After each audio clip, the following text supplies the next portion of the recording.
Hello all welcome to hash tag you. So ఆడవిశేష్ దర్శకత్వంలో Akira Nandan debut అనే news ఏదైతే ఉందో అది నెట్టింట వైరల్ అవుతుంది. ఎందుకంటే మనకు ఆల్రెడీ తెలుసు పవన్ కళ్యాణ్ గారి వారసుడు Akira Nandan comeback in the sense ఆయన సైడ్ నుంచి ఒక డెబ్యూట్ ఎలా ఉండబోతుంది అనేది చాలా మంది ఎదురు చూస్తున్న విషయమే, అది అందరికీ తెలిసిన విషయమే. కానీ Akira Nandan stamina box office full wise ఏదైతే మనం పవర్ స్టార్ పవన్ కళ్యాణ్ గారికి చూసామో అదే type of box office full అయితే మనం ఎక్స్పెక్ట్ చేయొచ్చు.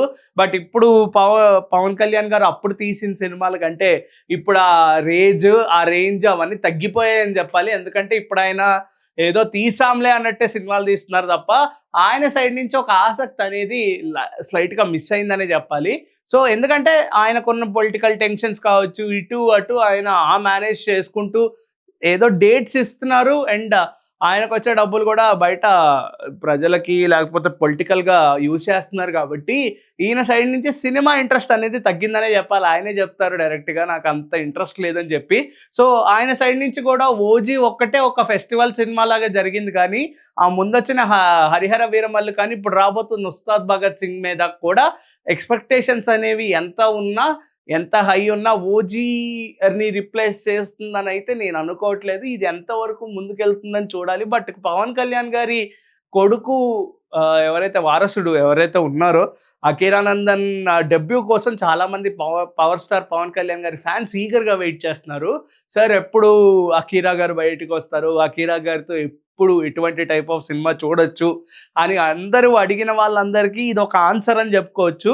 సో అడవిశేష్ గారి డైరెక్షన్లో సినిమా అయితే రాబోతుంది అనేది పెద్ద అన్ఎక్స్పెక్టెడ్ థింగ్ అసలు. ఎందుకంటే ఆల్రెడీ మనకి ఉన్న రూమర్స్ ప్రకారం అప్పట్లో ఓజీ క్యారెక్టర్ ఓజీలో పవన్ కళ్యాణ్ గారి క్యారెక్టర్ ఏదైతే ఉందో దాని చిన్నప్పటి క్యారెక్టర్ ఒక అబ్బాయి చేశారు. సో ఎవరో అన్నోన్ పర్సన్ చేశాడు, ఒక చిన్నపిల్లడు, అదే ఒక టీనేజ్ బాయ్. సో ఆ క్యారెక్టర్కి అకీరానందన్ అయితే బాగుంటుంది అని చెప్పేసి చేయిద్దాం అనుకుంటే, కానీ సుజిత్ గారు నోటీస్ చేసిన థింగ్ ఏంటంటే పవన్ కళ్యాణ్ గారి హైట్కి అకీరానందన్ గారి హైట్కి ఎక్కడా పొంతం లేదు. ఈయన పవన్ కళ్యాణ్ గారు 6 ఉన్న, ఈయన 6'3" 6'4" ఉంటారు, కొంచెం హైట్ ఎక్కువ. సో చిన్నప్పుడే అంత హైట్ ఉండి తర్వాత తగ్గిపోవడం అనేది నచ్చకో చిన్న టెక్నికల్ ఇష్యూస్ వల్ల దేనికో ఆ క్యారెక్టర్ అయితే అకీరా గారు అటెంప్ట్ చేయలేదు. బట్ ఇప్పుడు ఈ కాంబినేషన్ చూస్తుంటేనే చాలా యూనిక్గా ఉంది. అండ్ ఈ స్టోరీ వైజ్గా కూడా పవన్ కళ్యాణ్ గారి ఇన్వాల్వ్మెంట్ అండ్ ఈ డెబ్యూట్లో కూడా పవన్ కళ్యాణ్ గారి ఇన్వాల్వ్మెంట్ అనేది మనం అంత ఎక్స్పెక్ట్ చేయలేము. బట్ ఆయన సైడ్ నుంచి పుష్ అయితే ఉంది, ఒక పాజిటివ్ పుష్ అయితే మనం ఎక్స్పెక్ట్ చేయొచ్చు. అండ్ అడవిశేష్ గారి సినిమాలు చూసుకుంటే మనం గూఢాచారి కానీ, ఎవరు కానీ, లేకపోతే క్షణం కానీ, లేకపోతే మేజర్ కానీ, నెక్స్ట్ వచ్చే గూఢాచారి 2 కానీ, లేకపోతే డకాయిట్ కానీ, ఇందులో కంప్లీట్గా రైటింగ్ స్టోరీ స్క్రిప్ట్ వైజ్గా ఆయన సైడ్ నుంచి 100% ఇన్వాల్వ్మెంట్ ఉంటుంది. ఎందుకంటే స్క్రిప్ట్ బాగా రావాలి, ఆ సినిమా ముందుకెళ్ళి ఆడాలి అని చెప్పేసి. సో అటువంటి అడవిశేష్ గారి డైరెక్షన్లో అకీరానందన్ డెబ్యూట్ అంటే ఇంకెంత యూనిక్గా ఉంటుందని మనం ఆలోచించడం అవసరం లేదు. అండ్ అకీరానందన్కి కూడా పవన్ కళ్యాణ్ గారు కాకుండా he's biggest inspiration is Prabhas గారు అని కూడా మనకు తెలుసు. సో ప్రభాస్ గారి స్టైల్ ఆఫ్ మేకింగ్లో అడవిశేష్ గారి అంటే స్టైల్ ఆఫ్ మేకింగ్ ఇన్స్పిరేషన్స్లో అడవిశేష్ గారి డైరెక్షన్ చూస్తుంటే చాలా యూనిక్గా అనిపిస్తుంది.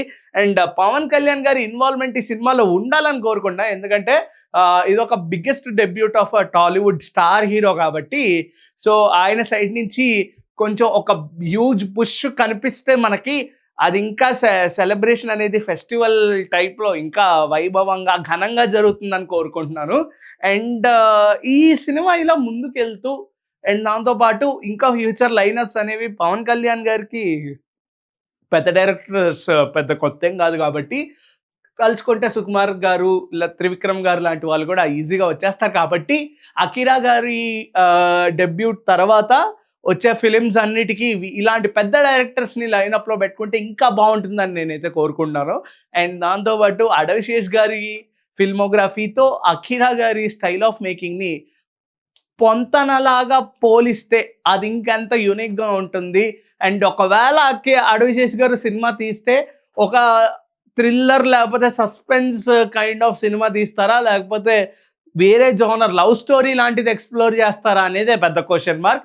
ఆయన సైడ్ నుంచి ఇప్పటి వరకు మనకు సీటేజ్ థ్రిల్లర్స్ చూసాం, కానీ ఒక ఇంటెన్స్ సినిమాలు చూసాం. కానీ ఆయన సైడ్ నుంచి ఒక లవ్ స్టోరీ కానీ ఇటువంటి టైప్ ఆఫ్ సినిమాలు చూడలేదు. ఇఫ్ ఇన్ కేస్ నిజంగా థ్రిల్లర్ అండ్ సీటెజ్ సస్పెన్స్ మూవీసే ఇప్పుడు ఈ సినిమాకి ప్లాన్ చేస్తే Akira Nandan will be a first time experiment debut hero అని కూడా చెప్పుకోవచ్చు మనం. సో ఇప్పుడు అకీరా గారి పాయింట్, అడవిశేష్ గారి పాయింట్ ఇంకెంత యూనిక్గా ఉన్నాయి.